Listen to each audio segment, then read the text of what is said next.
उत्तर प्रदेश में एक जिला है लखीमपुर खीरी, जिसके बीचों बीच एक बड़ा सा जंगल है। यह जंगल कुदरत की कलाकारी का एक नमूना है। यह तरह तरह के जीवों का घर है। तराई इलाके में होने की वजह से यह जंगल गंगा के मैदानों की उपजाऊ मिट्टी पर फलता फूलता है। इसकी लोकेशन इसे जानवरों के लिए एक इम्पोर्टेंट रास्ता बनाती है। जानवर इंडिया और नेपाल के बीच आ जा सकते हैं। इस जंगल में बहुत घने पेड़ पौधे हैं। ऊंचे ऊंचे पेड़ एक छत बनाते हैं जो धूप को छानते हैं। हवा में चिड़ियों की चहचहाहट और पत्तों की सरसराहट गूंजती रहती है। जमीन पर गिरे हुए पत्ते और छोटे छोटे पौधे एक तरह का डिजाइन बनाते हैं। ये बहुत सारे जीवों को घर देता है। लखीमपुर खीरी का जंगल सिर्फ पेड़ों का झुंड नहीं है, ये एक जिंदा इकोसिस्टम है।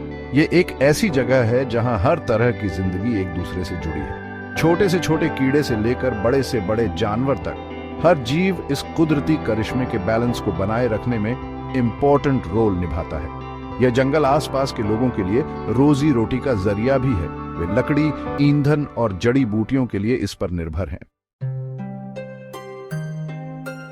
लखीमपुर खीरी के जंगल में तरह तरह के पेड़ पौधे हैं। ऊंचे साल के पेड़ हर जगह दिखाई देते हैं। उनकी मजबूत तने एक कैनोपी बनाते हैं जो जमीन को छाया देता है।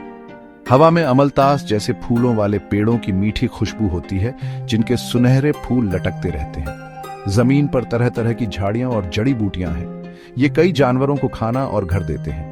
जंगल के अलग अलग पेड़ पौधे तराई क्षेत्र की रिचनेस दिखाते हैं। ये इलाका अपनी उपजाऊ मिट्टी और अच्छी बारिश के लिए जाना जाता है।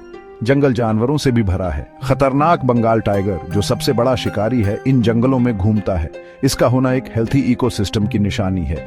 यह जंगल हाथियों के झुंड का भी घर है। उन्हें पेड़ों के बीच घूमते हुए देखा जा सकता है। जंगल में अलग अलग चिड़ियों की आवाजें गूंजती हैं। मोर के रंग बिरंगे पंख जंगल के जमीन को और भी खूबसूरत बनाते हैं। लखीमपुर खीरी का जंगल नेचर लवर्स और वाइल्ड लाइफ फोटोग्राफर्स के लिए किसी जन्नत से कम नहीं है। जंगल के तरह तरह के जानवर कंजर्वेशन एफर्ट्स की जरूरत को दिखाते हैं। इतने सारे जानवरों का होना इस कीमती जगह को बचाने की जरूरत पर जोर देता है। लखीमपुर खीरी का जंगल बायोडायवर्सिटी कंजर्वेशन में इंपॉर्टेंट रोल निभाता है। यह जानवरों के लिए एक इंपॉर्टेंट रास्ता है। जानवर इंडिया और नेपाल के बीच आजादी से आ जा सकते हैं। यह आना जाना जेनेटिक डाइवर्सिटी को बनाए रखने के लिए जरूरी है। यह स्पीसीज के सर्वाइवल को भी एंश्योर करता है। जंगल एक कार्बन सिंक का काम करता है, जो हवा से कार्बन डाइऑक्साइड को अब्सॉर्ब करता है। यह क्लाइमेट चेंज के इफेक्ट्स को कम करने में मदद करता है।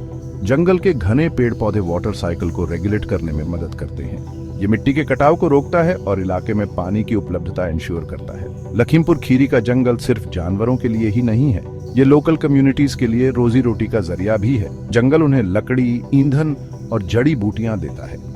यह इंश्योर करना जरूरी है कि ये कम्युनिटीज जंगल के रिसोर्सेज का सस्टेनेबल तरीके से इस्तेमाल करें। जंगल का लोकल लोगों के लिए कल्चरल और स्पिरिचुअल महत्व भी है। कई कम्युनिटीज जंगल को पवित्र मानते हैं और उनके ट्रेडिशनल प्रैक्टिसेस इससे जुड़े हैं। लखीमपुर खीरी के जंगल को कई खतरों का सामना करना पड़ता है। इनमें जंगलों की कटाई, इंक्रोचमेंट और पोचिंग की वजह से हैबिटेट लॉस शामिल है, लेकिन इस कीमती इकोसिस्टम को बचाने के लिए एफर्ट्स जारी हैं। दुधवा टाइगर रिजर्व, जो लखीमपुर खीरी के जंगल के एक बड़े हिस्से को कवर करता है, इन कंजर्वेशन एफर्ट्स का एक उदाहरण है। यह रिजर्व टाइगर्स, एलिफेंट्स और दूसरे जानवरों की एक बड़ी पॉपुलेशन का घर है। फॉरेस्ट डिपार्टमेंट कई एनजीओज के साथ मिलकर पोचिंग को रोकने, कंजर्वेशन के बारे में अवेयरनेस फैलाने और लोकल कम्युनिटीज को कंजर्वेशन एफर्ट्स में शामिल करने के लिए लगातार काम करता है। लखीमपुर खीरी के जंगल में पाई जाने वाली एक खास स्पीशीज स्वैम्प डियर है, जिसे बैरसिंघा भी कहते हैं। यह एंडेंजर्ड स्पीशीज अपने शानदार एंटलर्स के साथ जंगल के इकोलॉजिकल महत्व का प्रतीक है। कंजर्वेशन एफर्ट्स स्वैम्प डियर के हैबिटेट को बचाने और इसकी पॉपुलेशन को बढ़ाने पर फोकस करते हैं। लखीमपुर खीरी का जंगल हमें याद दिलाता है कि हमें नेचर के साथ मिलकर रहना चाहिए। ये बायोडायवर्सिटी का खजाना है और ये रीजन के इकोलॉजिकल बैलेंस को बनाए रखने में इंपॉर्टेंट रोल निभाता है।